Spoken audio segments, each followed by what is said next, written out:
welcome to the first cold morning we've had in a while around here. It was about 80 degrees yesterday for the high, and it was pretty close to that on Christmas, and it has been for days, so it's not felt very festive. But today it is in the 50s, and I'm feeling cozy and Christmassy and wintry again, thank goodness.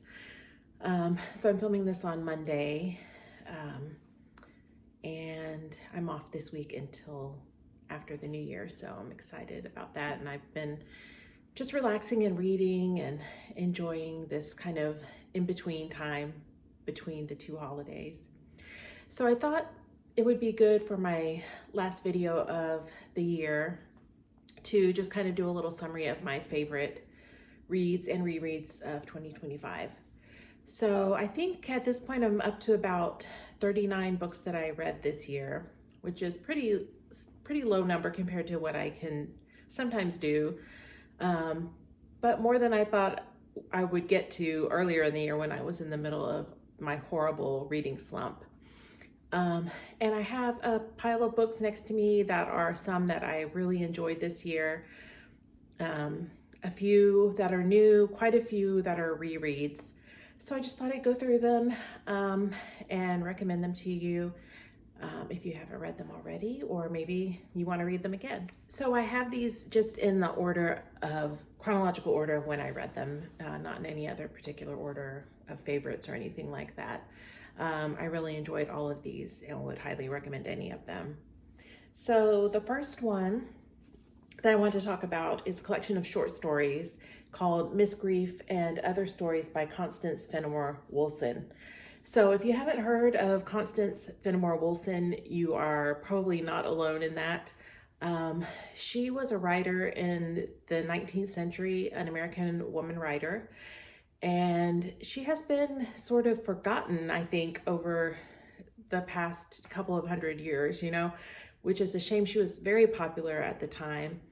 And I heard about her for the first time from a podcast episode that I'll link below. And I can't remember the name of the podcast off the top of my head, but I was just fascinated because I was like, she was so popular. She led such an interesting life and wrote a lot, but you really would not find her books on the shelves with other classic American authors at this point. So this book has been published fairly recently. It was edited by a scholar named Anne Boyd Ryu, who has been studying her. Unfortunately, I think this is like the only recently published book that I could find of hers. It's a collection of short stories. I can't find any of her novels. I think you can buy ebooks that are like public domain ebooks, so quality isn't always the best, but anyway, so just a little bit about her. She was born in 1840 and died in 1894 and was considered one of the best writers of her generation. It says she depicted with precise realism and great empathy a broad landscape of Americans and their ways, from the people of the rural Midwest and Deep South to socially refined expatriates in Europe. And this book is a good selection that kind of reflects that. She was friends with Henry James.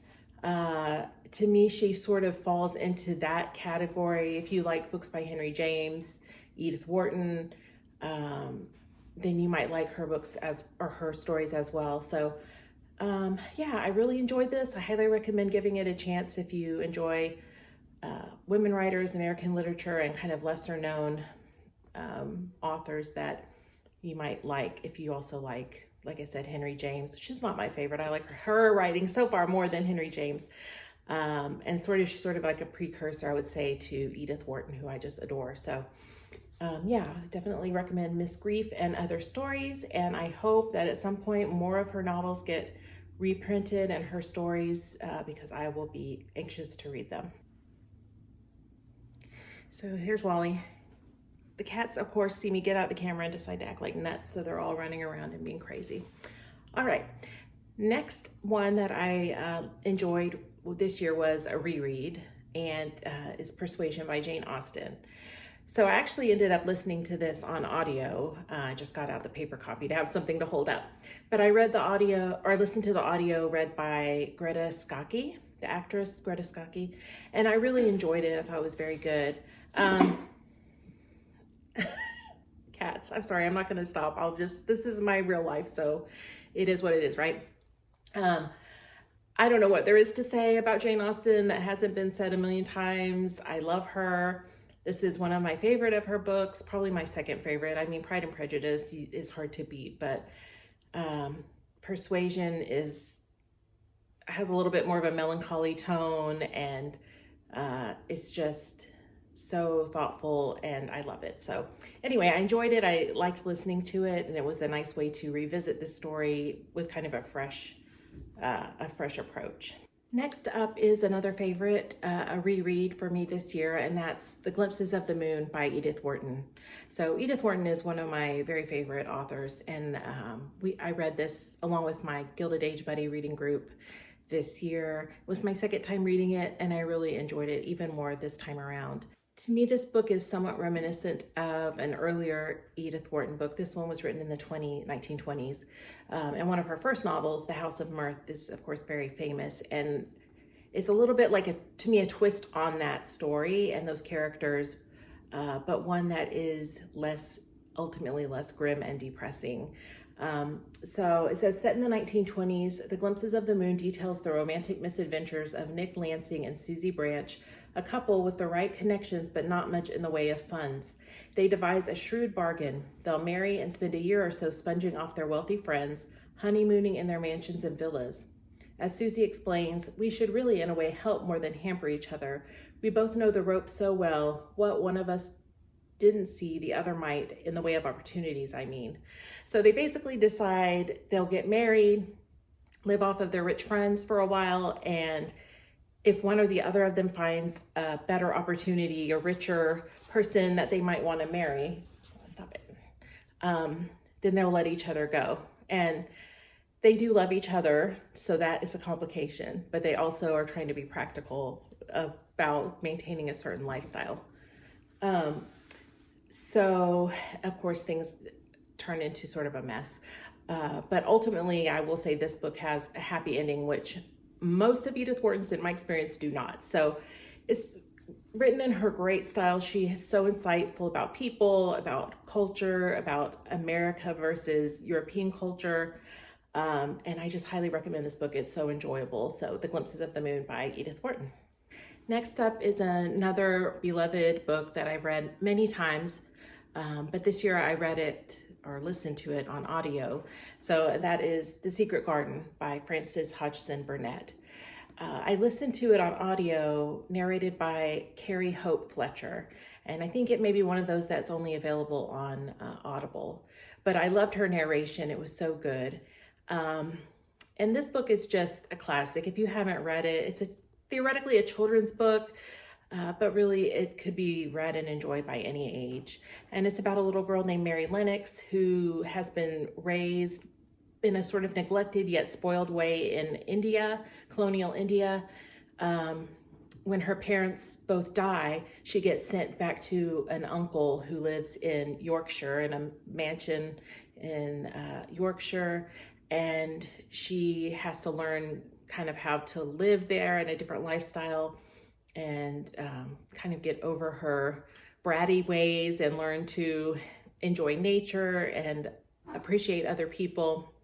And part of that is that she finds a secret garden which has been locked up for years through mysterious circumstances. And she, goes into the garden and manages to, through the help of others, turn it back into a beautiful place. And it's really a story of finding yourself, kind of coming of age in a way, how to incorporate nature into your life in a way that is enriching, and what a difference it makes to be out in the world and appreciating beauty. So yeah, if that made sense, then I'm lucky, because the cats are again running around and distracting me. I should blame everything on them. But yeah, it's a beautiful book, and the narration was great by Carrie Hope Fletcher. So if you have Audible, or you just want to download that one and buy it for another time, I really recommend it. It's very well done. So always recommend this one. It's a great springtime read, especially. Next up is another children's book that really can be read and enjoyed by anyone, and that is Charlotte's Web by E.B. White. So this is another one I've read multiple times, but this time I listened to it on audio, narrated by E.B. White himself. So I loved listening to him read his story. I've listened to him narrate one of his other children's books, The Trumpet of the Swan, a year or two ago, and loved it. The way he reads is just so funny and kind of just this old-fashioned New York accent, and it's like having, you know, a beloved old uncle or grandpa or somebody read to you, and it was no different with this book. So Charlotte's Web, read by him, was just delightful, and just one of the best things that I've listened to in a while. You know, I'm not the biggest audio person. I like it sometimes, but this year when I was struggling so much, I tried to incorporate a little bit more audio into my reading life because I could listen on the way back and forth to work and at least get a little bit of story time in that way. So yeah, I highly recommend, if you can find, I think those are the only two books of his that you can find with his narration, but they're well worth it. It is so great to listen to him read this great classic. Next up is maybe my favorite read of the whole year, and it is Dodsworth by Sinclair Lewis. So I'd seen the movie. There was a movie that came out, I can't remember exactly what year. I think it was in the late 1930s, called Dodsworth, starring Walter Houston, that I've really loved for a long time. If you watch TCM, and if you watched it back in the good old days when Robert Osborne was still around, you may have seen it because he loved that movie and often recommended it and had it play on their channel. So when our Gilded Age group was trying to think of what to read next, I recommended reading this book because I think a lot of the themes of it are very similar to things you would find in like an Edith Wharton novel. So it's the story of a retired gentleman named Sam Dodsworth who lives in the Midwest of the USA. He has owned a very successful automotive manufacturing company. And when he retires, his wife, who has always wanted to go to Europe, they decide that they'll go and spend, you know, a very long time, I don't know, 6 months, a year, traveling around in Europe. And when they get there, they find that a lot of cracks in their marriage, mostly to do with his wife's not really wanting to ever go back to the United States once she gets there. She's very afraid of getting older, and she finds herself getting wrapped up with sort of gigolo type men in Europe, and, you know, sort of lesser nobility in different European countries and having affairs.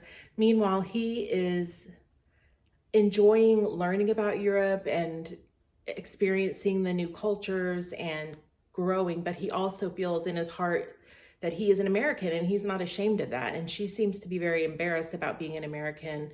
She just wants to escape and be young and living in Europe and having all these affairs and things. So it's just a really beautifully written novel, in spite of kind of having these difficult subject matter at times.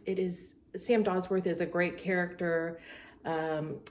You know, I think all three of us, I read it in my Gilded Age group, and one of us backed out, didn't like it that much, but the other three of us just really loved it, and we ended up loving Sam.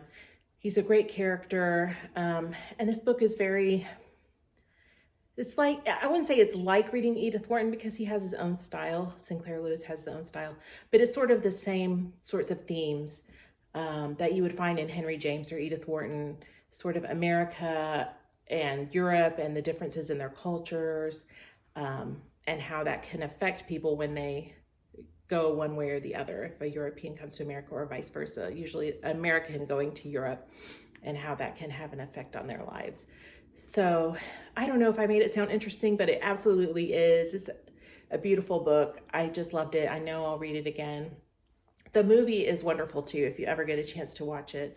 The title's so blah, Dodsworth. It doesn't sound like anything, but it's really good. So highly recommend this one. Next up is another book we read in our Gilded Age group. Like I think I've said in a previous video, they were really what kept me reading at all during those months when I was in the midst of a very bad slump.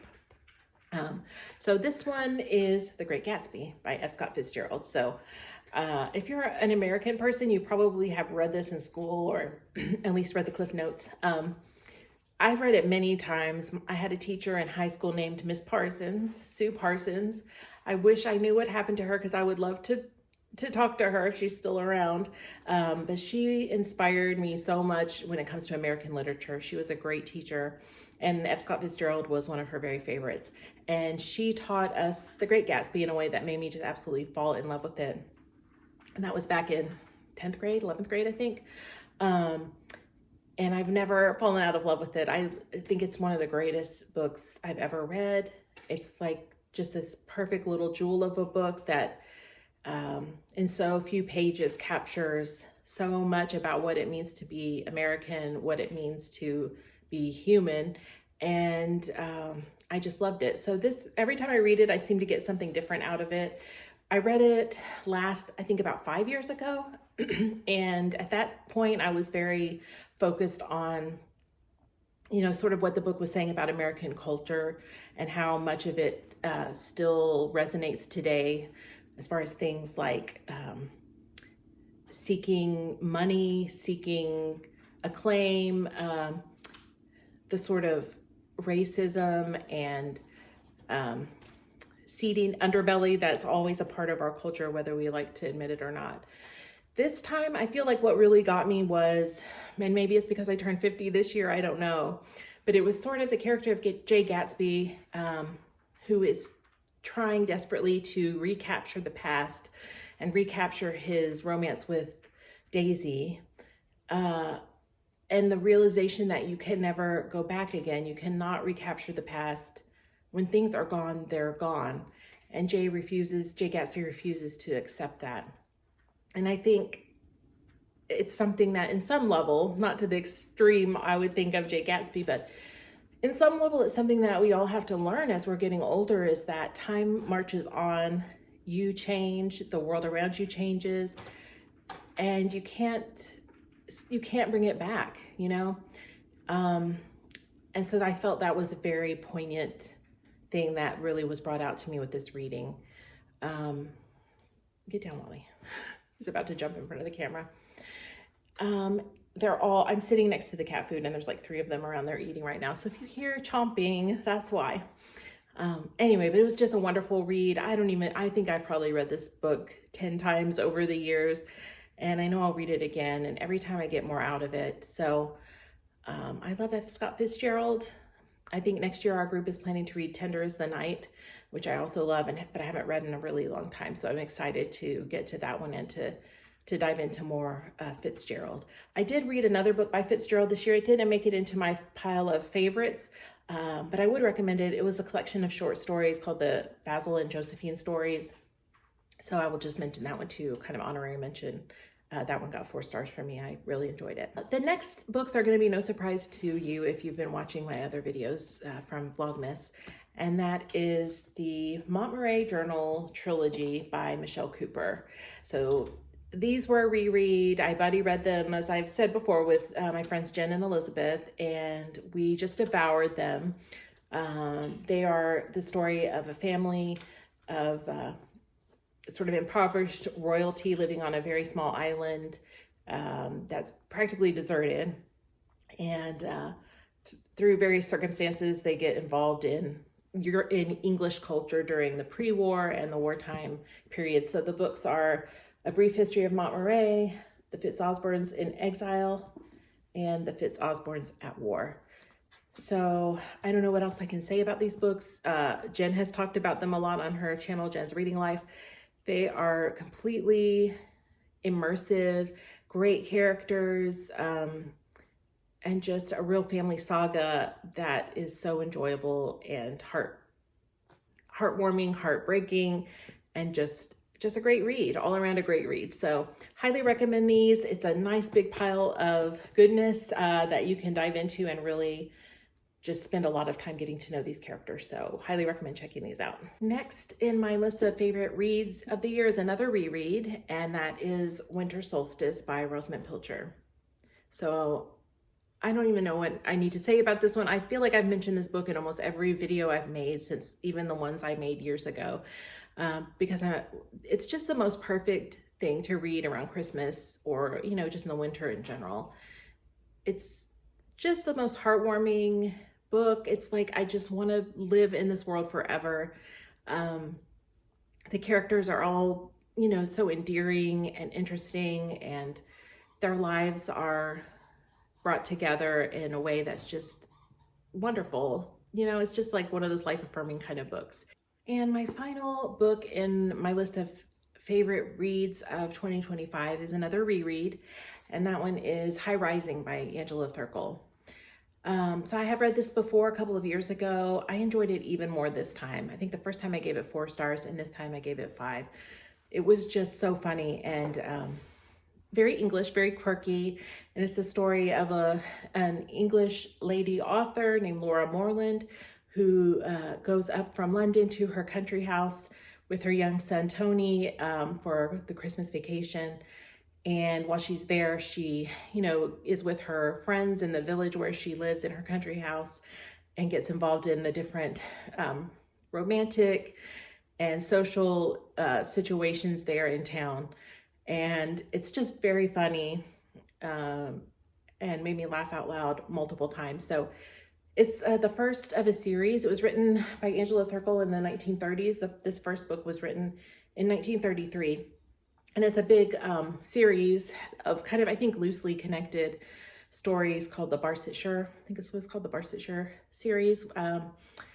And yeah, so I've read this one. And then right afterwards, I read the second book in the series, Wild Strawberries, which I also enjoyed a lot. But I would say this one, I really just absolutely adored. It was so much fun. I read it, started reading it Christmas Day, and I finished it in just a couple of days. And it was just the perfect thing to read right then at that time. Just light and funny with happy ending, and made me laugh a lot. So yeah, so those are my favorite reads of the year. Like I said, a lot of rereads and a few new ones. As far as my goals for next year, I really don't have any specific reading goals other than to keep reading and hopefully not get into another bad slump like I did before. And then just generally in life, I think my goal for next year is to live a more analog life. I keep seeing different videos and reels and things on Instagram about how to simplify, how to get rid of some of the technology that's kind of draining the life out of us. So things like doom scrolling or relying on Alexa and Siri. So you can't even say their names without them talking to you. I mean, it's kind of creepy when you really think about it. And I don't know, just kind of do things that are more simple. So I'm really wanting to focus on things like reading paper books, which I generally do anyway, but I do have my my Kindle, and I like reading from it too, but just the tactile nature of reading paper books, doing, a lot of cooking, maybe getting out in the garden and working on that again, although I don't know, it's just so hard when it's so hot all the time here. Things like playing the piano, which I have really neglected over the past few years. I've also just been kind of thinking that I might take a French class or study French again. I took it in school, and it's been a long time since I spoke it or studied it, but it would be nice to do something that's good for your brain. Even simple things like getting out my collection of DVDs and CDs and watching and listening to things that way instead of always streaming things and having to pay for a bunch of different services. I'm just tired of it. I'm sure I'm not alone in this. I'm just tired of always having to pay $10, $15 for this service, $10, $15 for that service, and never really owning what you're listening to or what you're watching. I have a great collection of physical media, and it's been sort of, again, neglected. much like the piano. So a lot of things that were the more simple, old-fashioned things that I used to do have kind of fallen by the wayside, and I just kind of want to get that back, you know, going for walks, being outside as much as I can when the weather permits, and just not sitting there on my phone or watching cable news and worrying all the time about what's going on. You know, life's too short to spend all your time doing that. So we'll see what the year brings. But anyway, thank you so much for spending time with me during Vlogmas, and I hope you'll keep following me if you aren't already over on Instagram. I'm a Duchess Inside over there. In case you've ever wondered, I don't think I'm a Duchess. It's from a book. So one of my very favorite books and my very favorite historical romance novel is called Flowers from the Storm by the author Laura Kinsale. And that's a reference to that book. So yeah, so I'll be over there doing my thing, hopefully reading, hopefully cooking, hopefully playing piano and finding beauty and things in everyday life, you know, posting pictures of my crazy cats. And I'll be over there, and maybe I'll be back over here sometime. I don't know. I have a hard time with this, you know. I don't know if it's really for me in the long term doing videos, but it was fun to be here, and I appreciate everybody who came and spent time watching and commenting. And I hope you enjoyed it. So wishing you all the very best new year, happy and healthy, and hopefully I'll see you all around. Bye.